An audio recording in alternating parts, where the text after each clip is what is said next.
tirain ako, go, gawin ninyo. Pero, siguraduhin ninyo na hindi kayo magmumukhang tanga. Merong iba mga vlogger, para siguro sumikat sila, mapansin sila, ginagamit nila yung issue tungkol sa akin. Ginagamit nila, alam nyo na, syempre, alam nyo, sikat na tayo eh. Wala tayong magagawa, sikat na tayo eh. Kumbaga, ibang level na to. Ba't tayo sikat? Kasi, tinitira natin yung hindi kayang tirahin ng iba.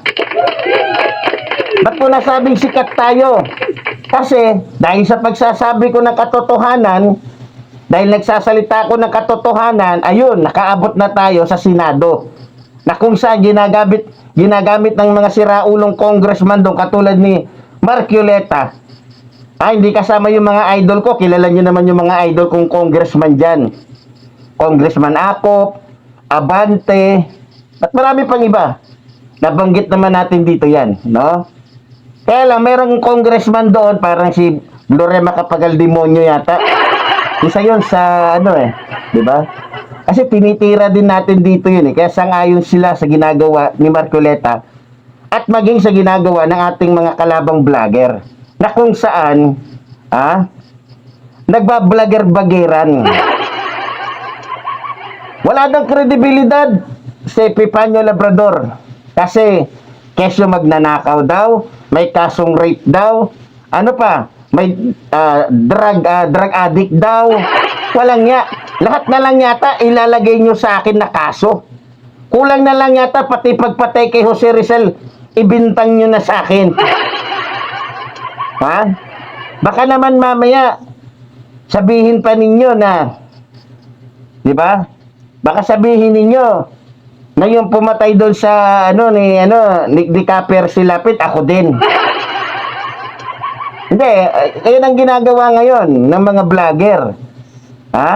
At ang nag-uutos niyan, mga kababayan ko, alam nyo kung sino?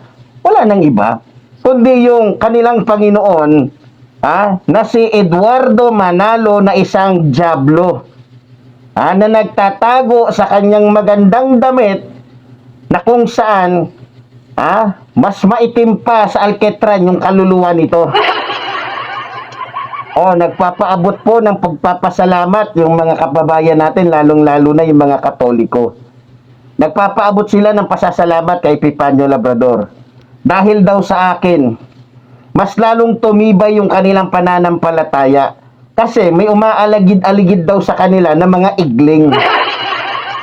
Nung nalaman nila at in-expose natin dito na ang pumatay kay Father Richmond, na naglalahad ng katotohanan para mamulat ang mga Pilipino sa katotohanan, ayun, pinapatay ni Manalo, baka kasi wala na silang ma-recruit. Nagpapasalamat yung mga kababayan namin, mga kaparian dyan, lalong-lalo na nagtatanggol sa akin. Salamat po sa inyong lahat, mga kababayan. Namulat, mas lalong tumindi yung pananampalataya ng mga Katoliko. Balita ko nga, yung kaibigan kong Katoliko, nung hindi pa daw ako naglalahad dito ng katotohanan tungkol sa gawain ng Iglesia ni Manalo, welcome pa sa kanya yung mga igling. Pinapainom pa niya, pero nung nalaman niya na ang pumatay pala kay Father Richmond ay si Eduardo Manalo, kasabwat ng kanyang mga membro, hanggang doon na lang sa labas ng gate. Kwento to sa akin ng isa sa mga subscribe. Ayoko na siyang ipakita dito. Alam niyo naman na kung gaano kalupit ang Iglesia ni Manalo. Diba? Baka sumunod pa may isunod nila yung kay Father Richmond. O kaya doon kay Goldagal. Maawa naman tayo, diba? Kaya hindi na natin ilalabas dito. Buti sana kung hindi kalahi ni Digongyo tong si Eduardo Manalo. Diba? Matalo nga lang sa debate tong mga to Kukuyugin na yung kadebate ng ministro nila di ba?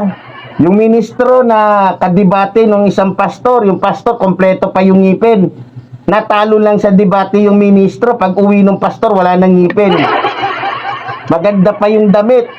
Habang sila ay nagdidebate dahil lang natalo sa debate pag uwi ng pastor. Hindi na maintindihan kung damit pa ba yung damit niya.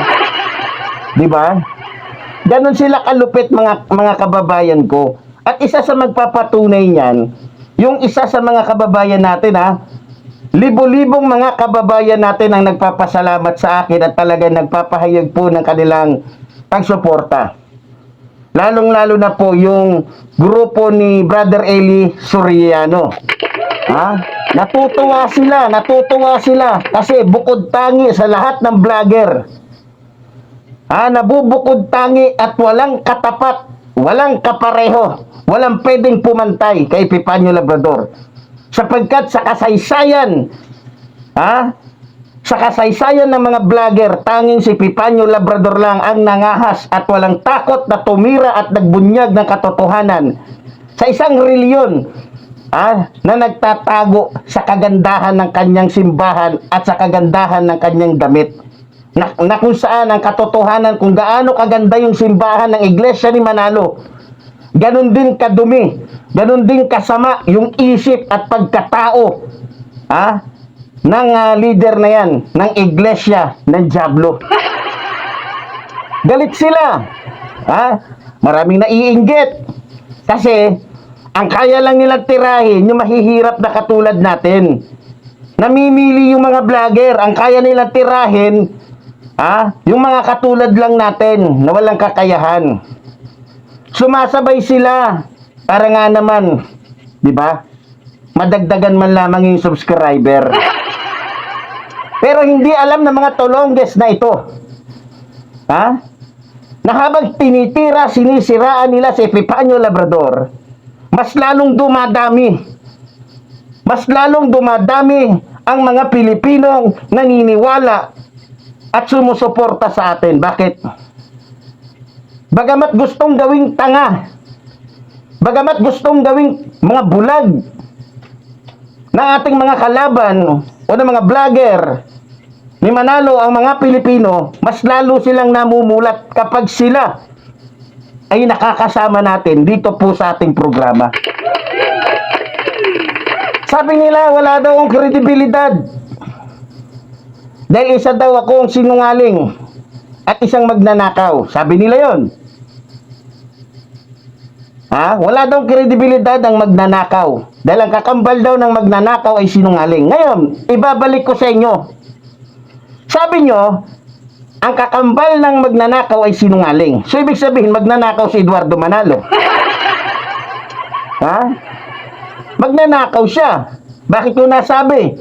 Kahit sinong tanungin mo ministro Ministro ng Adventist, pastor ng Baptist, pastor ng Born Again, mga kaparian, at iba pang mga reliyon. Anong sasabihin ng mga yan? Anong sasabihin? Sinungaling yan. Sinungaling at hindi totoo yung aral na itinuturo nila. So lumalabas na mas malaking magnanakaw ang Iglesia ni Manalo. Ginagamit nila yung kanilang kasinungalingan gamit ang Biblia para lamang makapagnakaw ng sikreto. Makapagnakaw ng hindi halata. O galit na naman kayo sa akin dahil mas matindi na naman yung banat ko. Galit na naman kayo. Gagawa na naman kayo ng kwento. Alam nyo mga kababayan, ito pa yung nakakatawa. May mga vlogger na gustong magpapansin sa akin. At yung karamihan dyan, Iglesia pa ni Manalo. Sabi nila, ako daw ay taga-Basay.